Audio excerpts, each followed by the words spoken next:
Chika, thank you so much for joining us. Good morning. How are you today? Yes, this subsidy issue, we heard Zainab Ahmed saying that Nigeria can't pay debts as a result of debt services being impacted. We're seeing these states being impacted left and right, Ogun State, Benue. Chika, what do you make of it all? We've talked about this all week. Well, I mean, it's become a sing-song for this program, you know, yes. And, you know, what I thought about consequences. I mean, I always say that we shouldn't eat an egg and, how do you say it again? Eat your cake and have it. Eat your cake and have it. Yeah. And there are consequences to the things that we're doing. And starting from at the highest level, at the federal level, you hear the Minister of Finance is constantly talking about it these days. Yeah. Sometimes you will think, when the president speaks and the Minister of Finance speaks, you will just think that they're not the same government. Right. Because of the fact that she sees the figures, she's there, you know, the battling with the figures, trying to balance the budget, and so she feels the pain. Everybody knows that. I've thought about it in this program. Yeah. Subsidy, you know, 4 trillion, 5 trillion thrown into the Commonwealth. We're consuming it, and that's revenue that ordinarily we should, put backwards into the economy to help in expanding revenue base of the country, and reduce the borrowing that we already have. I said that all these things kick each other, they complement each other, they support each other, and so everybody should know that because of subsidy we are borrowing. Right. Whether it's from Central Bank of Nigeria or whether it's from external environment, and all these things will continue to happen.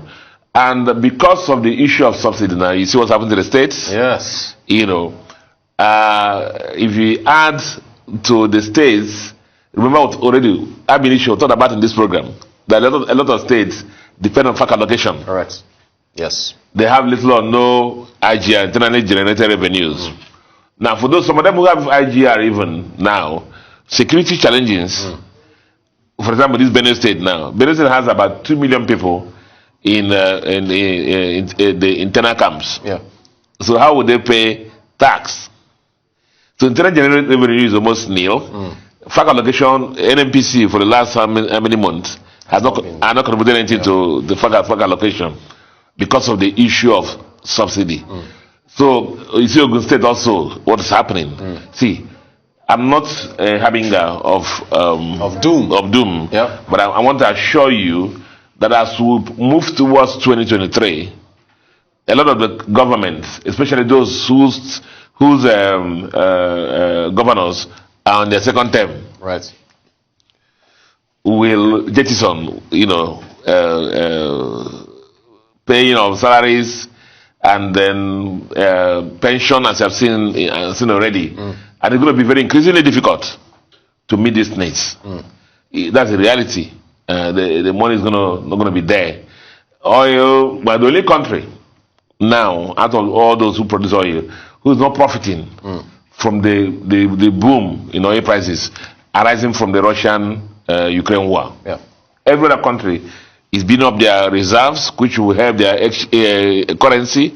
So if Nigerians want to know why our dollar exchange rate and in that market is at 600 or whatever it is, it's because our reserves are not growing. Right.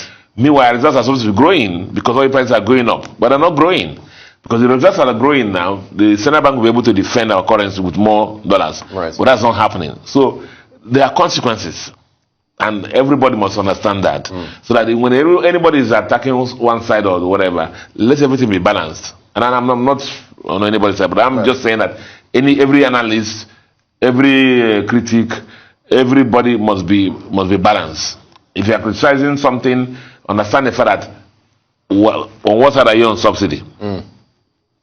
That's where I will start. Yeah.